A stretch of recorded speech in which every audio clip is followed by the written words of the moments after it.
Audio Jungle.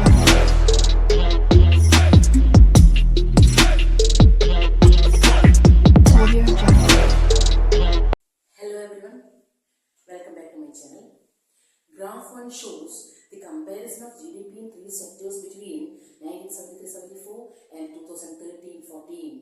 That is, in 1973-74, primary sector was the largest producing sector, but in 2013-14, tertiary sector became the largest producing sector. Now, rising importance of tertiary sector. It is very important for board exam. Why is tertiary sector becoming so important? Or tertiary sector has no role to play in Indian economy. Do you agree with this? No, we cannot agree. Because tertiary sector is becoming so important because of these reasons.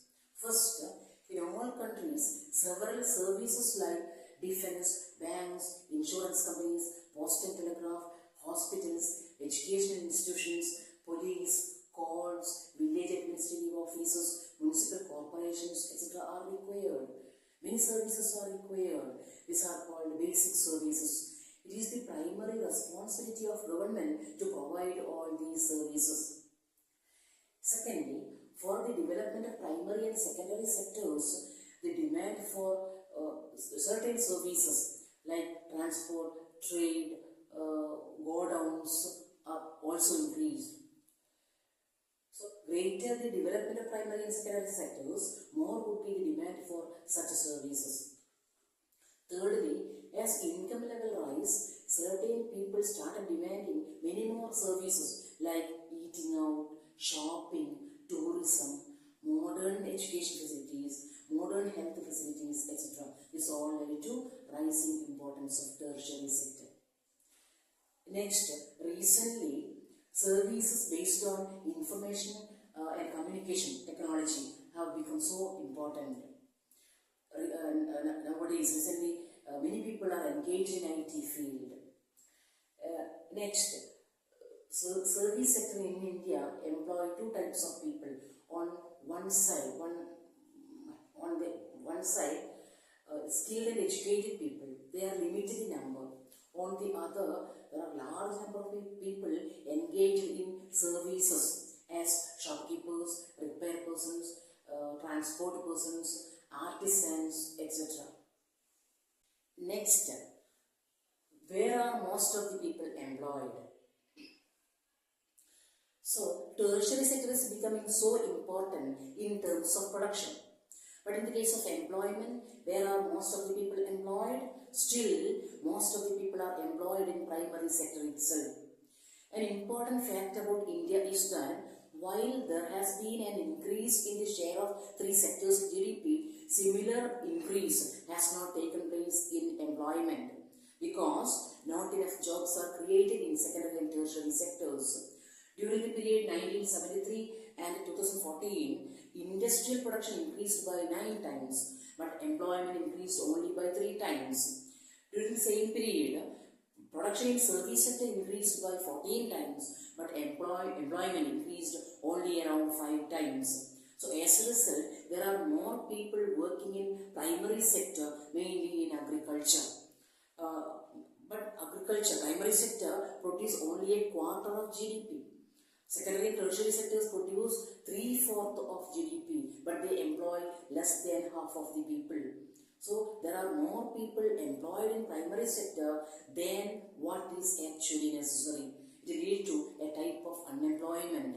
It is called disguised unemployment. So a type of hidden unemployment. When more people are employed than what is actually necessary, even though some are out, total production will not be affected. It is called disguised unemployment. In this type of unemployment is not clear. Here, one important point, what is the difference between open unemployment and disguised unemployment? In the case of open unemployment occurs because of lack of opportunity. People do not get opportunity to work even though skilled and educated. But in the case of disguised unemployment, a type of hidden unemployment, when more people are employed than what is actually necessary, If some are out, total production will not be affected. It is called disguised unemployment. Next, how to create more employment? First, by providing cheap agricultural credit to farmers. Farmers need seeds, fertilizers, equipments, pump sets, etc. When they start production, cultivation, many other people will get employment. Similarly, by providing credit to small-scale industries to purchase cold storage, to set up flour mills, etc. Secondly, through construction activities, construction of roads, canals, dams, etc. also lead to more employment opportunities. Many people will get employment. Then improving education facilities. So many children are not attending education institutions. If all are to attend, more buildings are required. Again, more teachers, also other staff, all are required. So it will lead to more employment opportunities. Again, to improve health facilities, we need more doctors, nurses and other health workers. So they all, when government improve health facilities, it will lead to more employment opportunities. And then by supporting craft, IT, tourism also can give additional employment. These all are long term. So it will take much time to provide employment. So to provide employment within short period of time, as quick measures, government made a law implementing right to work. So it is called Mahatma Gandhi National Rural Employment Guarantee Act. This act was implemented in 2005. So according to this act, all those who are able to and in need of work are guaranteed 100 days of employment in a year by the government. If government fails to provide, it will give unemployment allowances to the people. Next classification. Based on employment conditions, activities are classified into organized and unorganized sector. Here, it is also very important for board exam. Distinguish between organized and unorganized sector, or by giving two examples or two employment conditions. For example, Ravi is an officer, Ramu is a farmer. In which sector Ramu is working? So, Ramu is working in unorganized sector. By giving two examples. So, mention the difference between the conditions of work run by Ravi and Ramu. Here, you can see the difference between organized and unorganized sector. First, in organized sector, terms of employment are regular. So, people get assured work. But in unorganized sector, people will not get assured work. Secondly, in organized sector, activities are registered by the government. So, people have to follow the rules and regulations fixed by the government. But in unorganized sector, these strict rules and regulations are not followed. And also it is not registered by government. Most of the activities are not registered by government. Third, in organized sector, people enjoy security of employment. So they have to work fixed number of hours. And if they work more, they will get overtime benefits. But in unorganized sector, people have to work more hours and they are paid less. Then next, in organized sector, people have to follow certain process and procedures. But in unorganized sector, no such process and procedures. Next, in organized sector, people get several other benefits like paid leave, provident fund, gratuity, medical benefits, payment of holidays, maternity leave, etc. But in unorganized sector, people will not get such benefits. Next, who are the vulnerable people in unorganized sector? Vulnerable means very, very poor. So this is also very important for board exam. Vulnerable people. So in rural areas, who are the vulnerable people? In urban areas, who are the vulnerable people? And socially backward.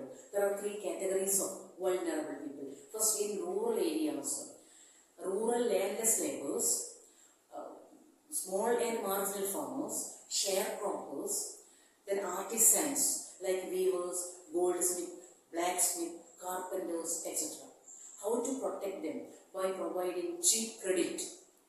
Government can protect them. Next, in urban areas, workers in small-scale industries, then workers in construction, trade and transport, street vendors, headload workers, rag pickers, garment makers, etc. So for them also, government has to pay more attention by providing credit, and also by providing social welfare measures. Next, workers from scheduled caste, scheduled tribes and other communities. So they are paid less. Moreover, they face social discrimination. So government, economically and socially, government need to uplift them. Third classification, based on ownership. So based on ownership, activities are classified into public and private sector. When ownership of assets and provision of services are in the hands of government, it is called public sector. For example, railways, post office. Similarly, when ownership of assets and provision of services are in the hands of private individuals and companies, it is called private sector. For example, TISCO, Tata Iron and Steel Company Limited, Reliance Industries Limited. Here, private individuals are guided by profit motive. Their main aim is to maximize profit. But the aim of government is maximum welfare of people. Here, one important point, important for board exam. How public sector contribute to the economic development of a nation? First, by constructing roads, railways, bridges, canals, dams, harbors, etc. Through these construction activities, many people get employment opportunities. Again, they are helpful for transportation of people and goods. And also, construction of dams, canals are helpful for irrigation. So, it leads to industrial and agricultural development or development of the nation, country as a whole. Next, by supplying electricity. So, households, agriculture and industries need electricity. So, supplying electricity lead to national development. Next, by distributing food grains to poor people at a low price. So, government purchase food grains from large farmers and store in godowns and distribute to poor people through ration shops at a low price. Next, providing education and health facilities. So, government provide compulsory elementary education, quality education. Similarly, government provide good health facilities to the people. Next, providing safe drinking water, housing facilities and food and nutrition for human development. Important points to remember. First, how is the tertiary sector different from other sectors? Explain with examples. Next, how do we count goods and services in each sector? Next, why are only final goods counted? What is the difference between final goods and intermediate goods? Next, tertiary sector has no role to play in Indian economy. Do you agree? Next, what is the difference between open unemployment and disguised unemployment? Next, how to create more employment? Next, distinguish between organized and unorganized sector. Next, who are the vulnerable people in unorganized sector? Next, explain how public sector contribute economic development of a nation. Thank you. Thank you for watching my video.